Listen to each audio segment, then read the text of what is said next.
নমস্কার বন্ধুরা, সামনেই আসতে চলেছে শ্রাবণ মাসের অমাবস্যা। ওড়িশা সহ কিছু অঞ্চলে এই অমাবস্যা চিতালগী অমাবস্যা নামে পরিচিত। আবার অনেক ক্ষেত্রে হরিয়ালি অমাবস্যা নামেও পরিচিত, কারণ শ্রাবণ মাসে বর্ষার আগমন এবং প্রকৃতি সবুজে ভরে ওঠে। এটি মূলত প্রকৃতি ও কৃষির সঙ্গে সম্পর্কিত। শ্রাবণ অমাবস্যা হল পবিত্র শ্রাবণ মাসে পড়া অমাবস্যার দিন। শ্রাবণ মাসকে হিন্দু পঞ্জিকায় অন্যতম পবিত্র মাস হিসেবে গণ্য করা হয় এবং এই মাসটি ভগবান শিবের আরাধনায় উৎসর্গীকৃত। এই মাস ভক্তরা উপবাস করেন, মন্দিরে যান, স্তোত্র পাঠ করেন এবং আরও অনেক ধর্মীয় কার্যকলাপ করে থাকেন।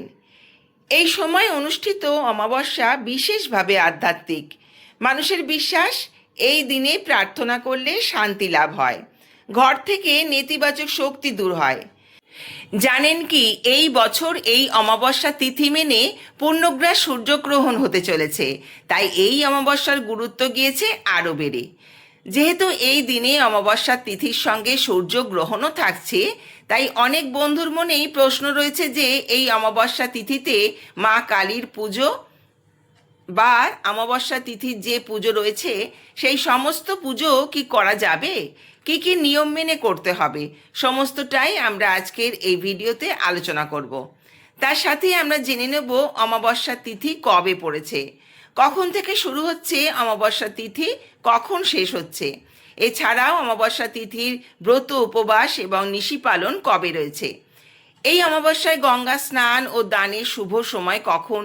আপনারা যদি মা কালীর পুজো করেন বা বাড়িতে অমাবস্যার পুজো করেন, তাহলে কোন সময় পুজো করবেন, পুজোর শুরুর সময় কি থাকছে, এছাড়া এই অমাবস্যায় বাড়িতে কিভাবে মা কালীর পুজো করবেন। যেহেতু সূর্যগ্রহণ রয়েছে, কি কি কাজ করবেন, কি কি নিষেধ থাকছে, এই সমস্তটাই আমরা আজকের ভিডিওতে জেনে নেব। দেবাদিদেব মহাদেবের প্রিয় মাস হলো শ্রাবণ মাস। সেই কারণে শ্রাবণ অমাবস্যার গুরুত্ব শিব ভক্তদের কাছে অপরিসীম। শ্রাবণী অমাবস্যা তিথিতে পূর্বপুরুষদের পূজা করা অত্যন্ত শুভ। পূর্বপুরুষদের শান্ত করার এবং তাদের আশীর্বাদ লাভের এই তিথিতে সহজ কিছু উপায় অবলম্বন করতে পারেন। কোনো বিশেষ কামনা হোক বা অর্থ সংক্রান্ত কোনো সমস্যা হোক, কিছু উপায় অবলম্বন করলে ভালো উপকার পাওয়া যায়। একটা বেলপাতার সঙ্গে 108টা চালের দানা নেবেন, তবে দেখে নেবেন চালের দানা যেন একটাও ভাঙা না থাকে। যদি আতপ চাল নিতে পারেন তাহলে তা আরও ভালো। একসঙ্গে তা অর্পণ করবেন শিবলিঙ্গে। নিজের মনস্কামনা জানাতে ভুলবেন না। এই উপায় করলে খুব ভালো উপকার পাওয়া যায় এবং সারা বছর অর্থের অভাব হবে না। এছাড়া এই অমাবস্যায় শিবলিঙ্গে কাঁচা দুধ ও গঙ্গা জল মিশিয়ে অভিষেক করুন এবং শ্বেত চন্দন সহযোগে বেলপাতা অর্পণ করুন। ওং নমঃ শিবায় এই মন্ত্র জপ করে। চলুন জেনে নেওয়া যাক অমাবস্যা তিথি কখন থেকে শুরু হচ্ছে। 11ই আগস্ট 2026, বাংলার 25শে শ্রাবণ 1433 মঙ্গলবার রাত্রি 1:38 শুরু হচ্ছে এবং অমাবস্যা তিথি সমাপ্ত হচ্ছে 12ই আগস্ট 2026, বাংলার 26শে শ্রাবণ 1433 বুধবার রাত্রি 11:37। অর্থাৎ এই পরিস্থিতিতে উদয়াতিথি অনুযায়ী অমাবস্যায় ব্রত উপবাস নিশি পালন রয়েছে 12ই আগস্ট বা 26শে শ্রাবণ বুধবার। এই দিনেই আবার পূর্ণগ্রাস সূর্যগ্রহণও রয়েছে, তবে ভারতীয় সময় অনুযায়ী যেহেতু এই সূর্যগ্রহণ রাত্রে হচ্ছে, সেই কারণে ভারতবর্ষে অদৃশ্য। বাংলাদেশ থেকেও এই সূর্যগ্রহণ অদৃশ্য থাকছে, তাই আপনাদের এই সূর্যগ্রহণের সূতককাল বা সূর্যগ্রহণের যে বিধি নিষেধ আছে সেই সমস্ত কোনো কিছুই মান্যতা দেওয়ার দরকার নেই। অর্থাৎ সূর্যগ্রহণের কোনো নিয়ম নীতি মানতে হচ্ছে না। অন্যান্য অমাবস্যা আপনারা যেভাবে পালন করেন সেইভাবেই এই অমাবস্যা পালন করবেন। বন্ধুরা, এবার জেনে নেব এই অমাবস্যা তিথিতে শুভ সময় কখন থাকছে। পুজোর জন্য অমৃতযোগ কখন।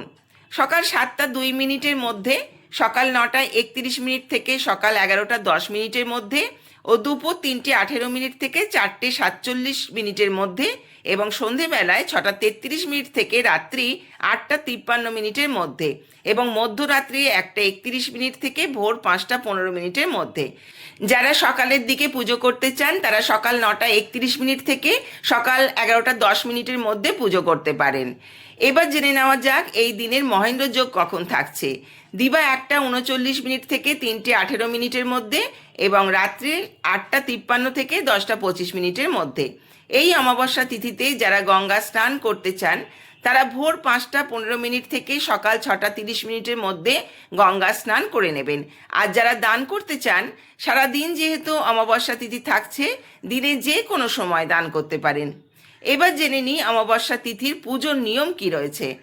আমরা প্রত্যেকে জানি অমাবস্যার দিন মা কালীর পুজো করা হয়। এই দিন মা কালী পুজো করার জন্য আপনারা জবা ফুল বা জবা ফুলের মালা, বেলপাতা, অপরাজিতা ফুল বা অপরাজিতা ফুলের মালা, যদি 108টা জবা বা অপরাজিতা ফুল রাখতে পারেন তাহলে খুবই ভালো। অন্যথায় অপরাজিতা ফুলের মালা রাখতে পারেন, জবা ফুলের মালাও রাখতে পারেন। মা কালীর জন্য এই সমস্ত উপকরণ 5 রকমের মৌসুমি ফল, মিষ্টান্ন, ভোগ প্রসাদ নিবেদন করতে পারেন। লুচি, খিচুড়ি, সুজি, আলুর দম, যে রকম ভোগ প্রসাদ মাকে নিবেদন করতে চান সেগুলো নিবেদন করুন। এই সমস্ত নৈবেদ্য পুজোর ঘরে মায়ের সামনে সাজিয়ে সকাল সকাল পুজো করতে পারলে খুবই ভালো। রাত্রেও পূজা করতে পারেন অমৃত যোগের শুভ সময়ের মধ্যে। পুজোর শুরুতেই সমস্ত নৈবেদ্য সাজিয়ে দিন। মা কালীর উদ্দেশ্যে ধূপ প্রদীপ প্রজ্বলন করুন। মালা পরিয়ে মাকে সাজিয়ে তুলুন। তারপর হাতে ফুল, বেলপাতা, চন্দন সহযোগে অর্পণ করুন।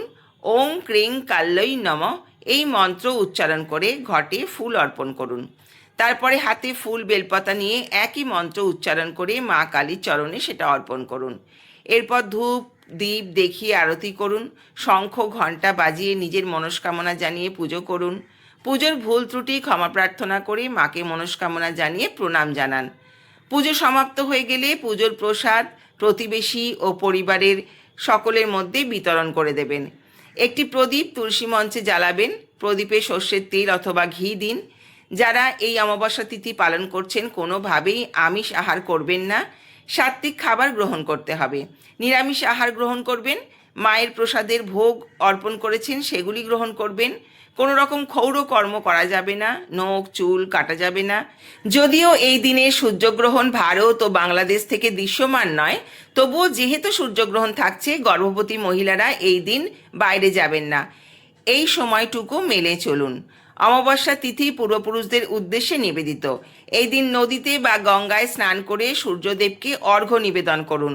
পিতৃপুরুষদের উদ্দেশ্যে তর্পণ এবং দান করলে পিতৃদোষ কেটে যায় এবং পূর্বপুরুষদের আশীর্বাদ লাভ করা যায়। সংসারে সুখ শান্তি বজায় থাকে। যেহেতু এটি শ্রাবণ মাসের অমাবস্যা, তাই এই তিথিতে বেল, অশ্বত্থ বা তুলসী গাছ রোপণ করা অত্যন্ত পুণ্যদায়ক বলে মনে করা হয়।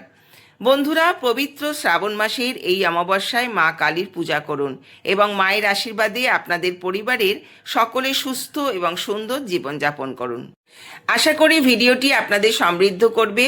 চ্যানেলে নতুন হলে চ্যানেলটি সাবস্ক্রাইব করে পাশে থাকুন। সবাই সুস্থ থাকুন, ভালো থাকুন। ধন্যবাদ।